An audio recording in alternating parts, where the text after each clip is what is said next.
नमस्कार, मैं हूं सुमित अवस्थी। इंडिया चाहता है में आप सबका स्वागत है। आज दिल्ली में बारिश हुई, मौसम थोड़ा सुहाना हो गया, लेकिन पंजाब से उत्तर प्रदेश और मुंबई तक माहौल गर्म है। आज इंडिया चाहता है मैं आपको दिखाऊंगा कि मूसेवाला पर जिसने पहली गोली चलाई, कैसे 52 दिन के बाद गोलियों से ही उसका काम तमाम हो गया। आज आपको यह भी दिखाऊंगा कि भ्रष्टाचार वाली पोस्टिंग ट्रांसफर इंडस्ट्री पर ईमानदारी का बुलडोजर योगी आदित्यनाथ ने चलाया तो उनके मंत्रिमंडल में ही कैसे हाहाकार मचा हुआ है। और आज ये भी आपको दिखाएंगे कि क्यों दिल्ली के एक बड़े सरकारी अस्पताल को खुद इलाज की जरूरत है। वहां की ऐसी तस्वीरें सामने आई हैं, डॉक्टर नर्स अस्पताल में बैठे हैं और बाहर खुले में दिल्ली में, राजधानी में एक मां ने अस्पताल के सामने सड़क पर बच्चे को जन्म दिया। लेकिन शुरुआत करते हैं पंजाब के पॉपुलर गायक सिद्धू मूसेवाला के हत्याकांड में आज हुई एक बड़ी खबर से। आज पंजाब पुलिस ने मूसेवाला की हत्या के 2 आरोपियों का इनकाउंटर कर दिया है। लेकिन साजिशों की जो गुत्थी उलझी थी, उनका खात्मा आखिर कब होगा? हमारा आज का सवाल इसी से जुड़ा हुआ है जो हमने आपसे पूछा है। मूसेवाला हत्याकांड की साजिश की गुत्थी क्यों नहीं सुलझ रही है? ऑप्शन ए है पुलिस की लापरवाही, ऑप्शन बी है कातिलों का ज्यादा शातिर होना और ऑप्शन सी है पंजाब की राजनीति। आप हमारे ट्विटर हैंडल @ABP न्यूज पर जाकर अपने जवाब जरूर दीजिए। कार्यक्रम के आखिर में नतीजे भी आपको जरूर दिखाए जाएंगे। सवाल दोहरा देता हूं, सिंगर मूसेवाला हत्याकांड की साजिश की गुत्थी आखिर क्यों नहीं सुलझ रही है? 3 ऑप्शन में से किसी एक विकल्प को आपको वोट देना है, ए, बी या सी। आज पंजाब के अटारी में सिद्धू मूसेवाला हत्याकांड में शामिल 2 बदमाशों को पंजाब पुलिस ने मार गिराया। जब पुलिस और बदमाशों के बीच दनादन गोलियां चल रही थी, उस वक्त पत्रकारिता के अपने धर्म को बहुत जाबाजी से हमारे सहयोगी कैमरामैन सिकंदर ने निभाया। जी हां, ABP नेटवर्क के और मेरे साथी चैनल ABP साझा के हमारे कैमरामैन सहयोगी सिकंदर को इस एनकाउंटर को कवर करते हुए गोली लगी। वो घायल हुए, लेकिन घायल होने के बावजूद उन्हें एनकाउंटर की शूटिंग नहीं रोकी। वो लगातार शूट करते रहे। अंत में हमारे सहयोगी, मेरे रिपोर्टर, हमारे साझा के रिपोर्टर गगनदीप ने उनकी जान बचाई, कंधे पे उनको उठाया, गोदी में उठाया, उनकी मरहम पट्टी की और उनको अस्पताल लेके गए। ABP न्यूज इसीलिए आप देखते हैं, पसंद करते हैं, क्योंकि हम आपकी पसंद को हमेशा आगे रखते हैं। आइए देखते हैं ये एक्सक्लूसिव रिपोर्ट सीधे पंजाब से।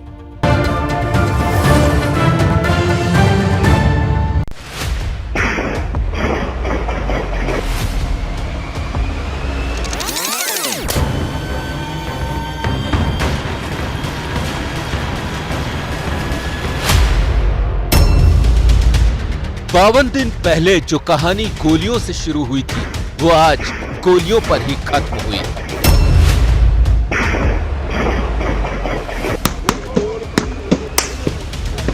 हेलो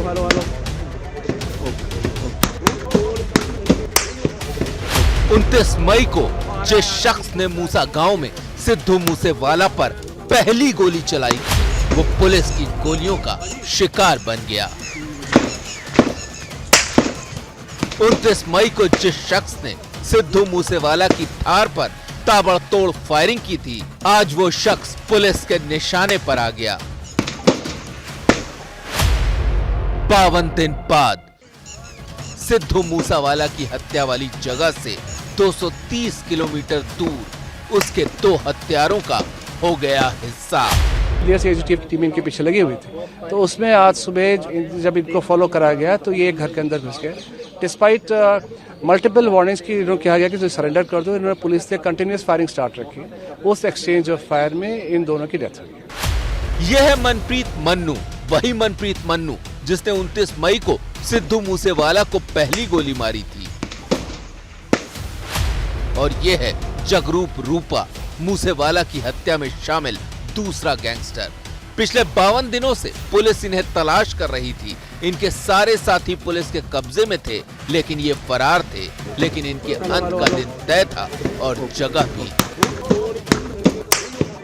पंजाब पुलिस को ये सूचना मिली थी कि अटारी बॉर्डर के पास भकना कला गांव में 2 अजनबी खेतों के बीच बने एक मकान में रह रहे हैं। ये जानकारी गांव के लोगों ने ही पुलिस को दी थी। पुलिस ने जब जांच की तब उन्हें इस बात की पुख्ता खबर मिली कि गांव में छिपकर रह रहे ये दोनों कोई और नहीं बल्कि सिद्धू मूसेवाला की हत्या में शामिल गैंगस्टर मनप्रीत मन्नू और जगरूप रूपा हैं। खेतों के बीच बना ये वही घर है जिसमें मूसेवाला के हत्यारे कई दिनों से छिपे हुए थे। पंजाब पुलिस की क्विक रिस्पांस टीम और स्नाइपर दस्ते ने इस इलाके को घेर लिया। जिस वक्त पुलिस की टीम वहां पहुंची, ये दोनों मकान के बाहर खेत में थे। पुलिस की टीम पर इन्होंने AK-47 से फायरिंग की। जवाब में स्नाइपर ने एक गैंगस्टर को ढेर कर दिया, दूसरे को भी गोली लगी, लेकिन वो जाकर खेत के बीच बने घर में छिप गया।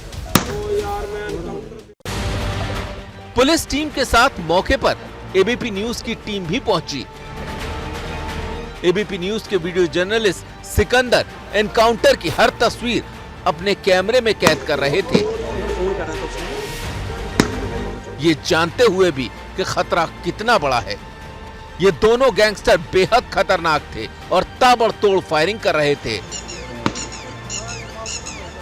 लेकिन सिकंदर ने गोलियों की परवाह न करते हुए अपना काम जारी रखा। ABP न्यूज के दर्शकों को आगे रखने के लिए, हर तस्वीर पहुंचाने के लिए सिकंदर ने अपनी जान को जोखिम में डाल दिया। जब सिकंदर दोनों तरफ से चलती हुई गोलियों के बीच एनकाउंटर की तस्वीर ABP न्यूज के दर्शकों तक पहुंचा रहे थे, तभी एक गोली आकर उनके दाहिने पांव में लगी। गोली लगने से सिकंदर गिर गए, लेकिन उन्होंने हिम्मत नहीं छोड़ी। पुलिस और ABP न्यूज के साथियों की मदद से उन्हें अस्पताल पहुंचाया गया। आपको बता दें कि इस एनकाउंटर में 3 पुलिस वाले भी जख्मी हुए हैं। घायल होने के बाद दूसरा गैंगस्टर घर के अंदर छिप गया था। उसे मारना पुलिस के लिए बड़ी चुनौती थी। वो घर के अंदर से लगातार फायरिंग कर रहा था। गैंगस्टर को मारने के लिए पुलिस ने ग्रेनेड का इस्तेमाल किया। जब इस बात की तस्दीक हो गई कि अंदर छिपा गैंगस्टर मारा गया है, उसके बाद पुलिस की टीम मकान की छत के रास्ते अंदर दाखिल हुई। AK-47 और एक पिस्टल रिकवर हुई, जिसे इन्होंने लगातार फायरिंग करी थी पुलिस पार्टियों के ऊपर। Everything is a part of investigation. काफी बंदे पहले भी अरेस्ट हो चुके हैं। कोई और बात निकल के आएगी, हम आपको जरूर इन्फॉर्म करेंगे। पुलिस ने मौके से एक AK-47, एक पिस्टल और एक बैग बरामद किया है, जिसकी जांच की जा रही है। सिद्धू मूसेवाला की हत्या में शामिल 6 शार्प शूटर्स को दिल्ली पुलिस ने पकड़ा था। पंजाब पुलिस को इस केस में ये पहली कामयाबी मिली है। भकना कला गांव से संवाददाता गगनदीप और वीडियो जर्नलिस्ट सिकंदर के साथ जगविंदर पटियाल की रिपोर्ट। आप भी सोच रहे होंगे कि क्या इन बदमाशों को पता नहीं था कि पंजाब पुलिस इनके पीछे पड़ी होगी, फिर भी वो शूटर्स पंजाब में क्यों छुपे रहे। आपको इसका राज भी बताते हैं। इसका कारण है इनको लगी ड्रग्स की लत, जो उन्हें पंजाब से बाहर नहीं मिल पा रहा था। नशे की चाहत इन्हें अपराध की दुनिया में लाई और आज उसी के चक्कर में ये मार गिराए गए। आज अटारी वाले एनकाउंटर में जो मनप्रीत उर्फ मन्नू मारा गया, वो गोल्डी बराड़ और लॉरेंस बिश्नोई का सबसे वफादार और खतरनाक शूटर बताया जाता है। गोल्डी बराड़ ने मनप्रीत मन्नू को AK-47 दिलवाई थी और यह उसका हुक्म था कि मनप्रीत मन्नू ही मूसेवाला पर पहली गोली चलाएगा। मनप्रीत मन्नू ने पहली गोली मूसेवाला पर चलाई और आज 52 दिन के बाद एक गोली ने उसका काम भी तमाम कर दिया। इससे एक बात साफ है कि जो बंदूक की गोलियों के साथ जीता है, वो बंदूक की गोलियों के साथ ही मरता भी है। जिसके हाथों से किसी की जान के लिए बंदूक चलती है, किसी बंदूक की गोली का एक दिन उसको भी छलनी कर जाता है। ये सब कुछ गैंग वॉर में हुआ था। बिश्नोई गैंग को लगता था कि उसके विरोधी बम्बिया गैंग को मूसेवाला का समर्थन है और बम्बिया गैंग से बिश्नोई गैंग की जानी दुश्मनी थी। लेकिन इस गैंग वॉर में एक पॉपुलर सिंगर की जान चली गई और सिद्धू मूसेवाला आज हम सब के बीच नहीं है। अब एनकाउंटर आम बात हो गई है, लेकिन 40 साल पहले जब पहली बार भारत में एनकाउंटर हुआ तो हंगामा मच गया था। देश के इतिहास में दर्ज पहला एनकाउंटर 11 जनवरी 1982 को किया गया था। मुंबई पुलिस के 2 अधिकारी राजा तांबट और इशाक बागवान ने कुख्यात अपराधी मान्या सुर्वे को मुंबई के वडाला में गोली मारी थी। ये वो दौर है जब मुंबई में अंडरवर्ल्ड ने पैर पसार लिए थे। मुंबई में D company, Arun Gawli gang और अमर नायक गैंग में गैंग वॉर चलता रहता था। इस पर एक फिल्म बनी थी शूट आउट एट वडाला, जिसमें सुरवे की भूमिका अभिनेता जॉन अब्राहम ने निभाई थी। और अब बात उत्तर प्रदेश सरकार की कर लेते हैं, जिसके मुख्यमंत्री योगी आदित्यनाथ की पुलिस एनकाउंटर के लिए जानी जाती है और प्रशासन बुलडोजर चलाने के लिए। योगी सरकार का एक एनकाउंटर भ्रष्टाचार से भी इन दिनों चल रहा है, जीरो टॉलरेंस की नीति वाला। भ्रष्टाचार के मुद्दे पर प्रधानमंत्री मोदी और यूपी के मुख्यमंत्री योगी आदित्यनाथ जीरो टॉलरेंस की नीति पर काम करते आए हैं, दोहराते रहते हैं। और यही वजह है कि मुख्यमंत्री योगी ने यूपी में ट्रांसफर पोस्टिंग की कमाई वाली इंडस्ट्री को नहीं बनने दिया है। खबर है कि इस सख्ती से उनके मंत्रियों में ही नाराजगी के स्वर अब फूट रहे हैं। देखिए मेरे सहयोगी पंकज झा और रणवीर की ये एक्सक्लूसिव रिपोर्ट।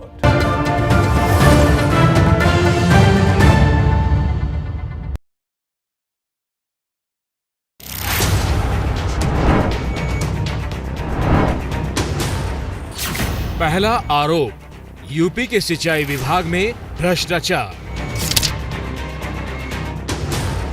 दूसरा आरोप, तबादले में बड़े पैमाने पर भ्रष्टाचार। तीसरा आरोप, महकमे का बड़ा अफसर किसी की नहीं सुनता। चौथा आरोप, अफसर मंत्री तक का फोन बीच में काट देता है।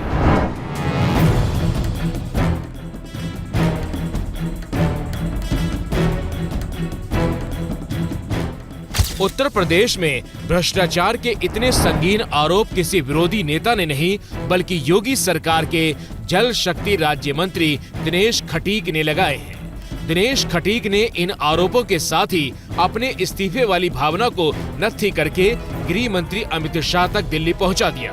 लेकिन मीडिया के सामने न खटीक कुछ बोल रहे हैं, न उनके बॉस स्वतंत्र देव सिंह। कोई विषय नहीं है यार, जिस तरह की जानकारी मिल रही है, भाई साहब कोई विषय नहीं है। इस्तीफा दिया है नहीं भाई? इस्तीफा दिया क्या भाई? कोई विषय नहीं। मंत्री जी के इस्तीफे के बारे में क्या जानकारी? और मंत्री पर भी कोई संकट है, विभाग और मंत्री पर भी कोई संकट है। सर कामकाज का बंटवारा नहीं हुआ क्या? कामकाज के बंटवारे को लेकर स्वतंत्र देव सिंह वही हैं जो एक बार अधिकारी को भ्रष्टाचार करने का तरीका बताते हुए कैमरे में कैद हो गए थे।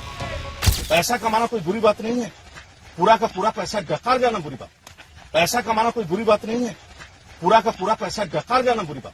खास बात यह है कि दिनेश खटीक ने अपनी चिट्ठी में सबसे ज्यादा रोना अपने दलित होने का रोया है। उन्होंने अपनी चिट्ठी में 14 बार दलित शब्द का इस्तेमाल किया है और इसी को लेकर समाजवादी पार्टी अब सरकार पर हमलावर हो गई है। समाजवादी पार्टी ने जल शक्ति मंत्री स्वतंत्र देव सिंह का इस्तीफा मांगा है। इस्तीफे और भ्रष्टाचार का ये पूरा खेल सिर्फ एक मंत्री की शिकायत तक नहीं सिमटा। इसके दूसरे किरदार हैं कांग्रेस से बीजेपी में आए जितिन प्रसाद, जो यूपी सरकार में पीडब्ल्यूडी मंत्री हैं। आरोप है कि उनके विभाग के प्रमुख सचिव ने इन्हीं की नाक के नीचे तबादले कर दिए, जिसमें इनकी एक नहीं चली। रोना धोना लेकर सीएम योगी तक पहुंचे तो जांच बैठ गई। चीफ इंजीनियर समेत 5 अफसर निलंबित कर दिए गए। हालांकि जितिन प्रसाद को पीडब्ल्यूडी के जिस प्रमुख सचिव नरेंद्र भूषण से शिकायत थी, उन पर कोई कार्रवाई नहीं हुई। लेकिन जांच में दिल्ली से खास तौर पर बुलाए गए जितिन के ओएसडी अनिल कुमार पांडे भी नप गए। घूसखोरी के आरोप में अनिल पांडे के खिलाफ विजिलेंस जांच बैठ गई।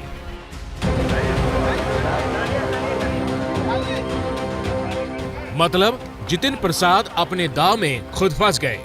और तो और इतना कुछ होने के बाद जब जितिन प्रसाद मंत्रिमंडल की बैठक में पहुंचे तो वहां और सुनना पड़ा। बैठक में मुख्यमंत्री योगी आदित्यनाथ ने जितिन प्रसाद के सामने कहा कि मंत्री अपने स्टाफ की बातों पर आंख मूंदकर भरोसा ना करें और ये देखें कि उनके निजी स्टाफ क्या कर रहे हैं।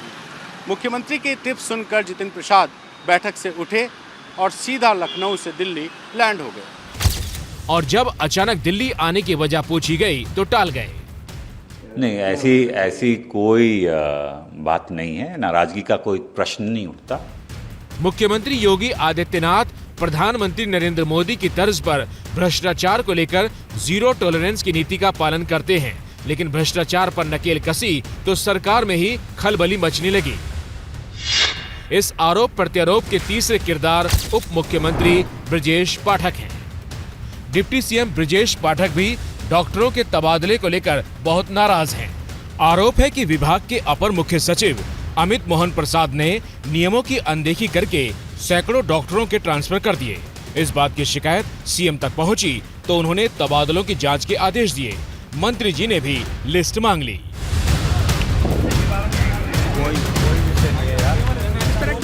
जहाँ भ्रष्टाचार मुक्त व्यवस्था होगी वह उत्तर प्रदेश होगा। इस्तीफा दिया है नहीं भाई? इस्तीफा दिया उत्तर प्रदेश में भ्रष्टाचार के लिए कोई जगह नहीं होनी चाहिए। योगी साफ कर चुके हैं कि यूपी में सब चलेगा, गुंडागर्दी और भ्रष्टाचार नहीं चलेगा। इसीलिए सवाल उठता है कि मंत्री क्यों चाहते हैं कि तबादले उनके मन मुताबिक हो। क्या तबादलों की आड़ में वो अपने करीबियों को फायदा पहुंचाना चाहते हैं? आखिर मंत्रियों और अधिकारियों के बीच तालमेल क्यों नहीं बन पा रहा? सच ये है कि सरकारी विभागों में ट्रांसफर पोस्टिंग का मतलब है पैसों की बरसात, जिसे मौका मिलता है दोनों हाथों से बटोरता है।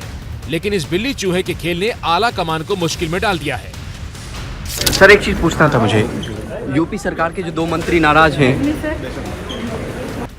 यूपी सरकार में लगातार हो रही खटपट ने विपक्ष को मौका दे दिया।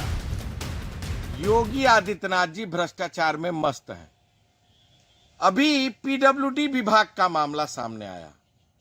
कितना बड़ा गड़बड़ घोटाला ट्रांसफर से लेकर विभाग में सामने दिखी। सिंचाई विभाग भी इससे अछूता नहीं है। योगी भ्रष्टाचार पर समझौते को तैयार नहीं, लेकिन सरकार में नाराजगी बढ़ी तो दिल्ली दरबार जल्द ही कोई बैठक बुला सकता है। इस बीच उप मुख्यमंत्री केशव प्रसाद मौर्य का भी आज शाम एक ट्वीट आया। उस ट्वीट से आप यूपी के मंत्रियों का दर्द और बाबुओं से तनातनी को समझ सकते हैं। मौर्य ने ट्वीट किया है, यूपी के हर अधिकारी कर्मचारी को प्रोटोकॉल का पालन करना होगा। मंत्रीगणों के साथ साथ जनप्रतिनिधियों की भी बातें सुनकर समाधान करें, कार्यकर्ताओं को सम्मान दें, जनता की ईमानदारी से सेवा करें, वरना कार्रवाई होगी। श्री अखिलेश यादव जी साजिश की जगह सपा को समाप्त होने से बचाने पर ध्यान दें। भ्रष्टाचार एक गंभीर बीमारी है। आज से ठीक 2 महीने पहले प्रधानमंत्री नरेंद्र मोदी ने कहा था कि वंशवाद की राजनीति से भ्रष्टाचार को बढ़ावा मिलता है। इत्तेफाक देखिए, जिन लोगों पर भ्रष्टाचार के आरोपों का हंटर चल रहा है, उनमें से ज्यादातर वंशवाद की ही पनप की पैदाइश दिखाई देते हैं। चाहे कांग्रेस अध्यक्ष सोनिया गांधी हो, झारखंड के मुख्यमंत्री हेमंत सोरेन ही क्यों ना हो। वैसे आपको बता दें कि कई बार भ्रष्टाचार पर इस देश में तख्ता पलट हुआ है। पिछली बार यूपी की मुख्यमंत्री रहते हुए मायावती को अपने 20 मंत्रियों को भ्रष्टाचार के आरोप में बर्खास्त करना पड़ा और अगला चुनाव वो हार गई। 2013 में दिल्ली में शीला दीक्षित सरकार पर कॉमनवेल्थ गेम्स में हुए भ्रष्टाचार के संगीन आरोप लगे और वो भी अपना चुनाव हार गई, खुद अपनी सीट तक नहीं बचा पाई। मनमोहन सिंह सरकार के खिलाफ 2G से लेकर कोयला घोटाले तक के बहुत आरोप लगे। 2014 के चुनाव में कांग्रेस 44 सीटों पर समट गई। बोफोर्स तोप घोटाले का आरोप राजीव गांधी सरकार पर लगा था, जिसका नतीजा ये हुआ कि 1989 में कांग्रेस को चुनावों में हार का मुंह देखना पड़ा। सिर्फ आरोप लगने से नहीं होता, आरोप पर लोगों का यकीन होना भी बहुत जरूरी है। आप याद कीजिए, पिछले लोकसभा चुनाव में कांग्रेस नेता राहुल गांधी ने राफेल रक्षा सौदे को लेकर चौकीदार चौरे का नारा दिया था। यह नारा पीएम मोदी के खिलाफ था, लेकिन जनता ने राहुल गांधी के इस नारे पर बिल्कुल भी विश्वास नहीं किया, यकीन नहीं किया। बीजेपी को पिछली बार से ज्यादा 303 सीटें मिल गई थी। पीएम मोदी जानते हैं कि भ्रष्टाचार पर लचीला रवैया देश के लिए भी घातक है और पार्टी के लिए भी। भ्रष्टाचार के मसले पर जीरो टॉलरेंस का नतीजा है कि इन्फोर्समेंट डायरेक्टरेट बेहद सक्रिय आजकल दिखाई देता है। कल सोनिया गांधी, जो कि कांग्रेस की अध्यक्ष हैं, उनको हाजिर होना है। ईडी की सुपर सक्रियता और विपक्ष में मची खलबली पर हमारी ये खास रिपोर्ट देखिए।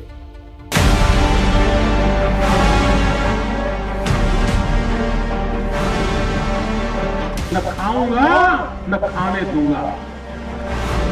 देश में भ्रष्टाचार की संस्कृति पर प्रधानमंत्री नरेंद्र मोदी का ये सिर्फ जुबानी प्रहार नहीं था। पीएम का फरमान और भ्रष्टाचार के खिलाफ प्रवर्तन निदेशालय यानी ईडी का आगे बढ़ता अभियान और एजेंसी के जांच के दायरे में हैं अब 4 बड़े चेहरे, कुछ सियासी, कुछ अधिकारी। सोनिया गांधी, कांग्रेस अध्यक्ष, संजय राउत, सांसद शिवसेना, संजय पांडे, पूर्व मुंबई पुलिस कमिश्नर, पंकज मिश्रा, हेमंत सोरेन के विधायक प्रतिनिधि। ईडी को शक है कि इन सारे नामों के साथ जुड़ा है भ्रष्टाचार, लेकिन आरोपों के घेरे में आए नेता कहते हैं कि ये भ्रष्टाचार नहीं, ये है सरकार का अत्याचार। आजादी के आंदोलन की इस आवाज को दबाने का घिनौना षड्यंत्र कर रही है। इस षड्यंत्र के मुखिया स्वयं प्रधानमंत्री श्री नरेंद्र मोदी हैं और उनका हथियार उनका चहेता और पालतू ईडी है। चाहे आप मुझे कितनी भी तकलीफ दीजिए, मुझे फांसी पर चढ़ाइए, मेरी गर्दन काट लीजिए, मैं गुवाहाटी में जाने वाला नहीं। आखिरी सांस तक मैं लड़ता रहूंगा, चाहे मुझे आप गोली मार दो या मुझे जेल डालो। आरोपों के घेरे में आए नेता कहते हैं कि कार्रवाई सियासी है और इस कार्रवाई पर सियासत करने की भी पूरी तैयारी है। सोनिया गांधी की कल पेशी होगी तो कांग्रेसी सड़क से संसद तक हाय हाय करेंगे। में हम उठाएंगे इस मुद्दे को पूरा कि किस तरह से जो है इस तरह का हैरेसमेंट विपक्षी नेताओं का हो रहा है। ऑर्गेनाइजिंग सेक्रेटरी ने बुला के बातचीत की है और वो क्या करने वाले हैं वो प्लान उनके पास है और ऑर्गेनाइजिंग सेक्रेटरी आपको सविस्तार से बोलेंगे। खुद सोनिया गांधी अपनी रैलियों में भ्रष्टाचार को लेकर सरकार की कार्रवाई पर सवाल उठाती रही हैं। भ्रष्टाचार के सवाल पर उनकी कथनी और करनी का फर्क साफ दिखाई देता है, नियत का खोट साफ दिखता है। ये लोग सिर्फ दिखावट के लिए भ्रष्टाचार के खिलाफ लड़ रहे हैं। सच ये है कि ये लोग भ्रष्टाचार के खिलाफ नहीं, कांग्रेस पार्टी के खिलाफ है। आपको याद होगा कि कुछ वक्त पहले जब राहुल गांधी से नेशनल हेराल्ड मामले में ईडी ने पूछताछ की थी तो सड़कों पर क्या माहौल था।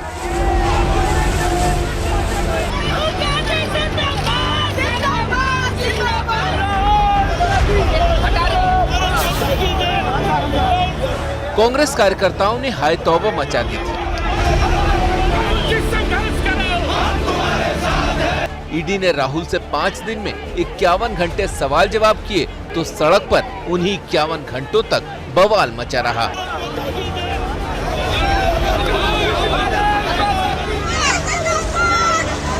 पूछताछ के बाद राहुल जब पहली बार बोले तो उन्होंने इस हंगामे को कांग्रेसियों के धैर्य से जोड़ दिया था।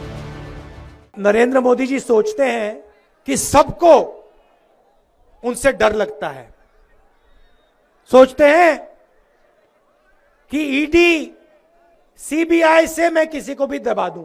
मुझे नरेंद्र मोदी से डर नहीं लगता। अब सवाल यह है कि आरोप लगे हैं तो जवाब देने से गुरेज क्यों, हंगामा क्यों, कानूनी प्रक्रिया से बचने की कोशिश क्यों।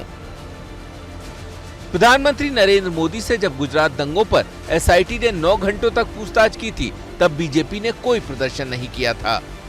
मोदी उस वक्त गुजरात के मुख्यमंत्री थे। मोदी अपनी पानी की बोतल तक खुद लेकर गए थे और उन्होंने 1 कप चाय तक नहीं पी थी। इस बात का जिक्र तत्कालीन एसआईटी प्रमुख ने अपनी किताब में किया है।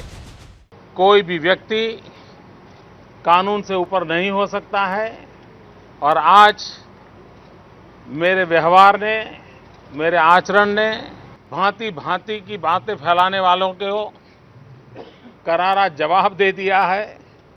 गुजरात दंगों में गृह मंत्री अमित शाह को तो जेल तक जाना पड़ा था, लेकिन तब भी बीजेपी ने कोई प्रदर्शन नहीं किया।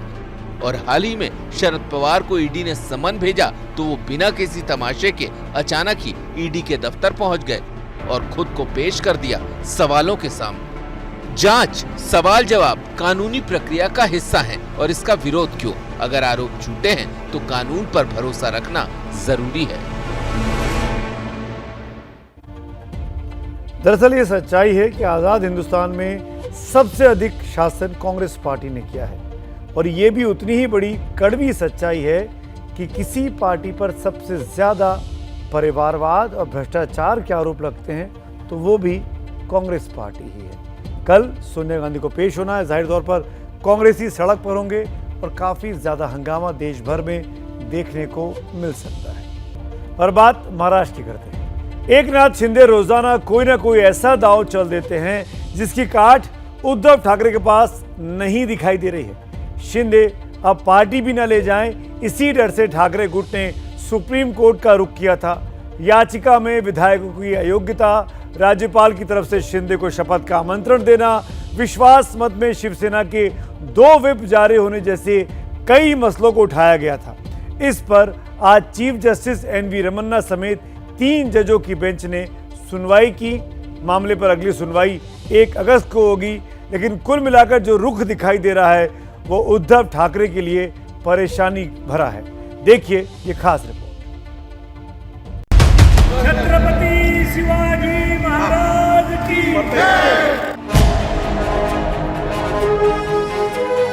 छत्रपति शिवाजी महाराज की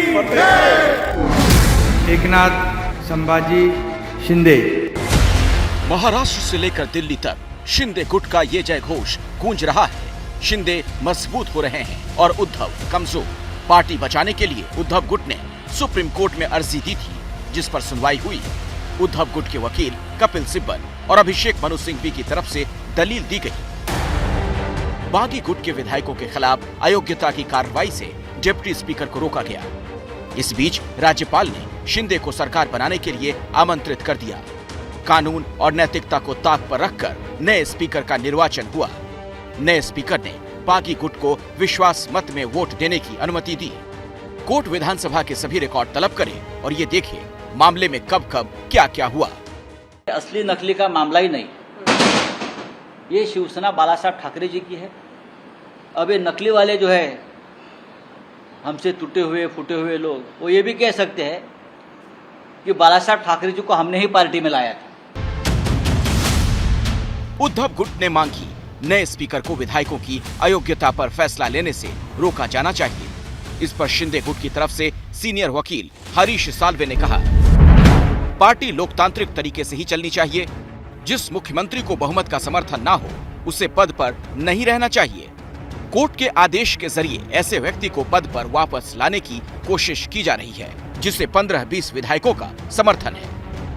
सभी पक्षों की दलीलें सुनने के बाद कोर्ट ने कहा कि दोनों पक्ष आपस में बात करें और सुनवाई के बिंदुओं का संकलन 29 जुलाई तक कोर्ट में जमा करा दें। कोर्ट ने यह भी कहा है कि फिलहाल विधायकों की अयोग्यता के मसले पर यथास्थिति बनाए रखी जाए। सुनवाई हो ही रही थी। शिंदे को समर्थन देने वाले सांसदों ने राहुल सेवाले को सदन में अपना नेता चुनकर उद्धव कैंप को एक और बड़ा झटका दे दिया। छत्रपति शिवाजी महाराज की विडंबना देखिए कि आजादी का अमृत महोत्सव देश बना रहा है, लेकिन 75 सालों में हम देश की महिलाओं को मेडिकल सुविधाओं की गारंटी नहीं दे पाए। इस बात की गारंटी नहीं दे पाए कि उन्हें बच्चे की डिलीवरी के लिए हम अस्पताल मुहैया करा पाएंगे। और ये बात मैं कर रहा हूं देश की राजधानी दिल्ली की, जहां दिल्ली के सबसे बड़े अस्पतालों में से एक सफदरजंग अस्पताल में एक महिला को अस्पताल के बाहर अपने बच्चे को जन्म देने के लिए मजबूर होना पड़ा। संवेदनहीनता की हद यह है कि जिस अस्पताल में लोग जिंदगी बचाने आते हैं उसी के कैंपस में ये घटना हुई।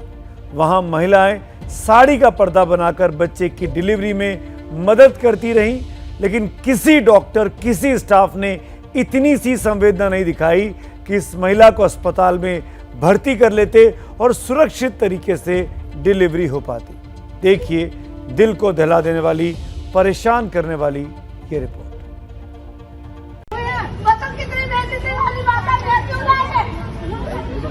ये तो गलत है यार। दिस इज कितनी सारी औरतें आप ऐसे कर सकते हैं? कोई आप कर सकते हो? देखना आप कर सकते हो? बोलो वीडियो बिल्कुल नहीं सुन रहे, बिल्कुल भी कर सकते। पूरी रात हो गई है, पूरी रात पड़े ये लोग यहाँ पे।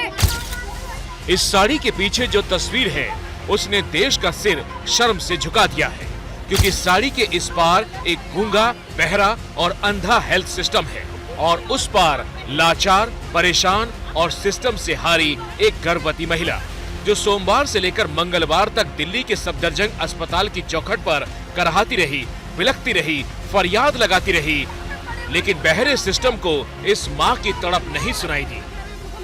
पड़े हुए पूरी रात नहीं अंदर घुसने दे रहे हैं बिल्कुल भी। लेके गई तो डॉक्टर कहती है दर्द नहीं है, डॉक्टर कहती है दर्द नहीं है, दर्द नहीं है, हम कह रहे पूरे दर्द नहीं हो। This is a pain. What she must have gone through, I can't imagine. I just can't imagine.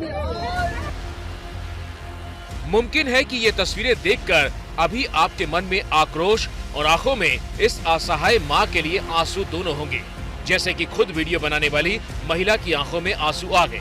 सुनिए वीडियो बनाते बनाते वो खुद कैसे रोने लगी। This is a pain. What she must have gone through, I can't imagine. I just can't imagine. बताना।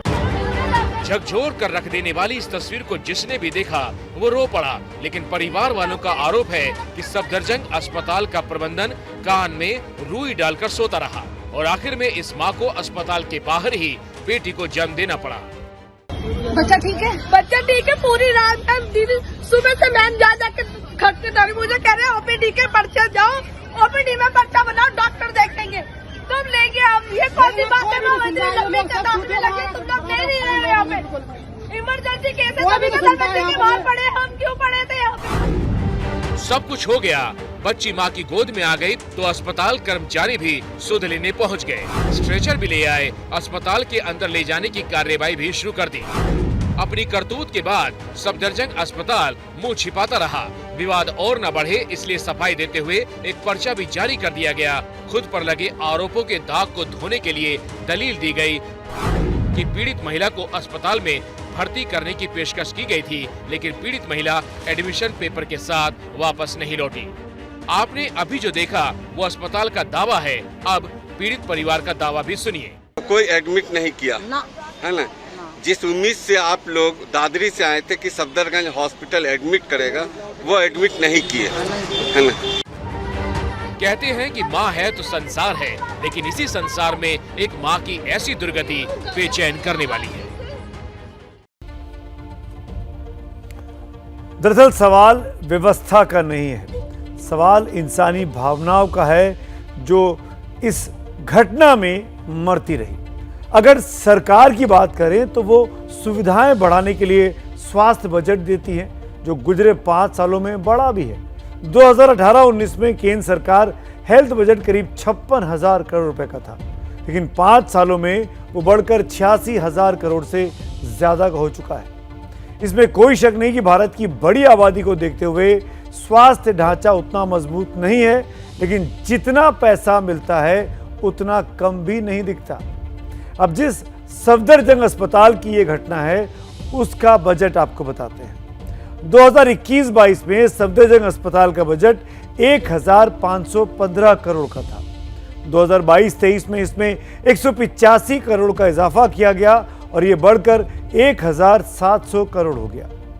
अक्सर अस्पताल ये दलील देते हैं कि उन पर मरीजों का बोझ ज्यादा है, जिसके चलते हर मरीज को भर्ती नहीं किया जा सकता। कहीं बेड नहीं है तो कहीं पर डॉक्टर्स की कमी है।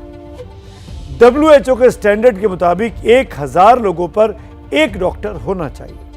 भारत में 1,054 लोगों पर एक डॉक्टर है। सरकारी और प्राइवेट अस्पतालों में आपको ज्यादातर मौकों पर मरीजों की लंबी लाइन देखने को मिलती होगी, तो उसके पीछे डॉक्टरों की कम संख्या होने ही बड़ी वजह है।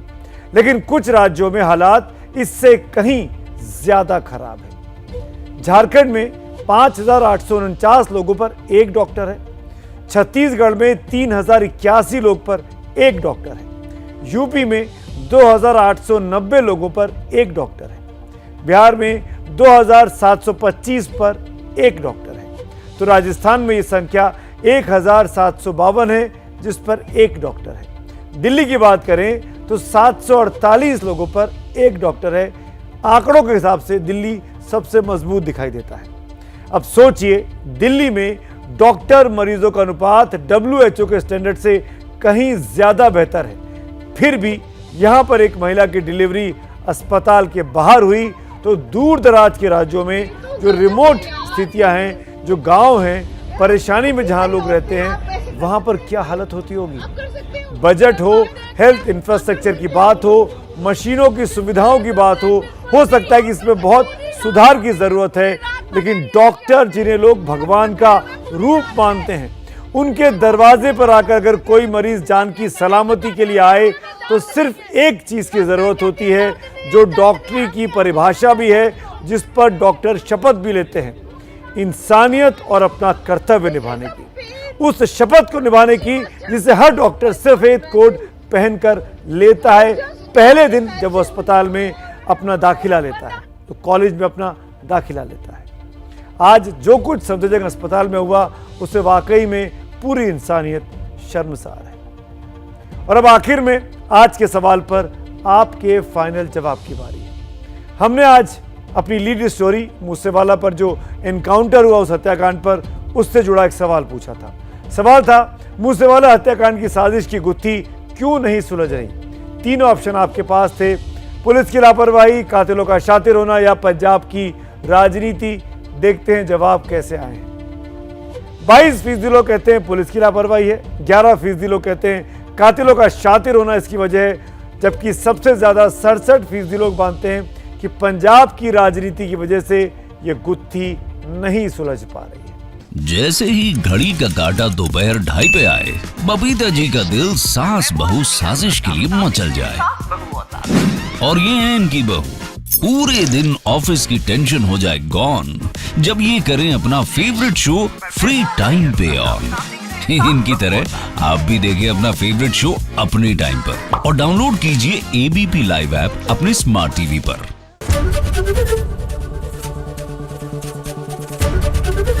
ABP न्यूज आपको रखे आगे।